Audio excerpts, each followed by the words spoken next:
जब बिंदुसार का अंतिम समय आया तो उसकी इच्छा सिंहासन को अपने पसंदीदा वारिस को देने की हुई। कहा जाता है कि बिंदुसार ने अपने जिस बेटे को सिंहासन के लिए अयोग्य बताया था, वो उसे पाने के लिए इतना बेकरार था कि उसने अपने सभी 99 सौतेले भाइयों को मार डाला।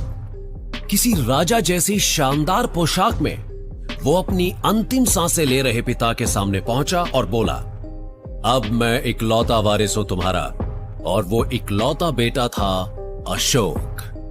और ये तो बस उसकी शुरुआत थी। दूसरी सदी ईसा पूर्व में भारत के सम्राट अशोक ने हिंसा का जो बेरहमी भरा तांडव शुरू किया, वो बेहद डरावना था। जब अशोक के मंत्रियों ने उनके इस आदेश पर हिचकिचाहट दिखाई कि महल के चारों तरफ मौजूद फलदार पेड़ों को काट दिया जाए, तो उनका जवाब था, ठीक है, तो फिर तुम्हारे सिर कटवा देते हैं। अशोक की बेरहमी का कोई हिसाब नहीं था।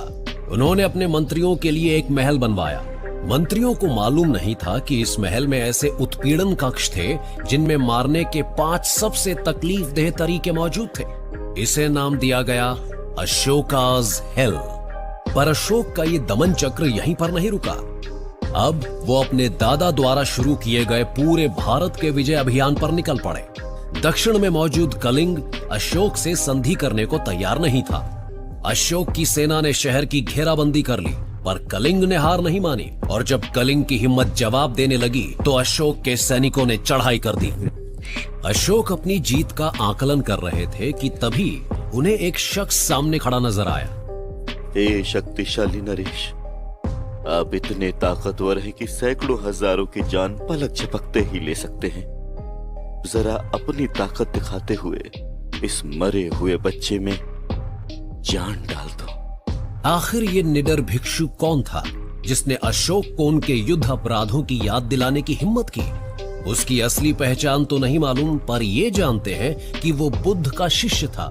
उस समय से 200 साल पहले मौजूद इस विचारक का नाम ज्यादा मशहूर नहीं था।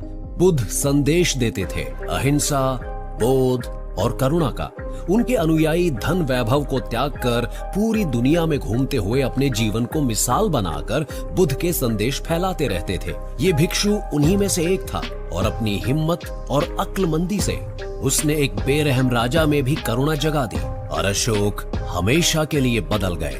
उन्होंने कत्लेआम वाली जगह ये स्तंभ बनवाया। ऐसे और स्तंभों का भी निर्माण करवाया गया। इस पर अशोक के शुरुआती संदेशों में से एक दर्ज था, सभी लोग मेरी संतान हैं और मैं चाहता हूं कि मेरी सभी संतानों का कल्याण हो, वे प्रसन्न रहें। ऐसा नहीं था कि अशोक ने अपने करीबियों को चुनने से संबंधित नियमों को तोड़ा था। दरअसल उनके करीबी कौन कौन थे, ये परिभाषा बदल गई थी। उन्होंने जीवों की बलि और मनोरंजन के लिए शिकार पर रोक लगा दी। उन्होंने पूरे भारत में पशुओं के लिए अस्पताल बनवाए और नागरिकों से जानवरों के प्रति दयालु होने को कहा। अशोक ने ये सुनिश्चित किया कि गांवों और शहरों में रहने वाले लोगों के लिए कुएं खुदवाए जाएं। उन्होंने सड़कों के किनारे पेड़ लगवाए, आश्रय स्थल बनवाए, ताकि यात्रियों को सुविधा हो और जानवरों को हर समय पेड़ों की छांव मिल सके। अशोक ने आसपास के छोटे देशों के साथ शांति संधियां की जो पहले कभी उसके नाम से थर्राते थे। अशोक ने भारत पर और 30 साल तक राज किया और इस दौरान विद्यालय, विश्वविद्यालय, अस्पताल और स्वास्थ्य गृह बनवाए गए। उन्होंने महिलाओं के लिए शिक्षा शुरू की। उन्हें लगता था कि महिलाएं भी भिक्षु बन सकती हैं। निशुल्क स्वास्थ्य सेवाओं की शुरुआत की गई और ये सुनिश्चित किया गया कि दवाएं हर समय उपलब्ध रहें। अशोक का आदेश था कि सभी धर्म एक समान माने जाएं। उन्होंने कहा कि गलत तरीके से कैद या बेरहमी के शिकार लोगों के साथ न्याय हो। अशोक के शासन में जो मंदिर, महल और स्तंभ भारत में बनवाए गए, धार्मिक कट्टरवादियों ने उनमें से ज्यादातर को तोड़ डाला। उन्हें सम्राट अशोक की ये सारी चीजें दिखावा भर लगती थी। धार्मिक कट्टरवादियों के विरोध के बावजूद अशोक की विरासत आज भी कायम है। बौद्ध धर्म दुनिया की सबसे असरदार धार्मिक विचारधाराओं में से एक बन गई। अशोक के संदेश एरामिक भाषा में पत्थरों पर उकेरे गए। ये यीशु की भाषा थी जो इस दौर से कुछ 100 साल बाद पैदा हुए थे। अशोक ने बौद्ध दूतों को मिडिल ईस्ट भेजा ताकि करुणा, रहम, नम्रता और शांति का संदेश फैल सके। सुना आपने? ये अशोक के चंद मंदिरों में से एक है जो तोड़े जाने से बच गए। ये भारत में बाराबार की पहाड़ियों की गुफा में है। ये मशहूर है अपनी गूंज के लिए।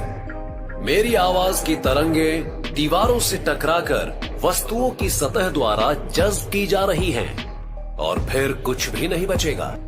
पर सम्राट अशोक का सपना अलग है। इसकी गूंज समय के साथ और बढ़ती ही जा रही है।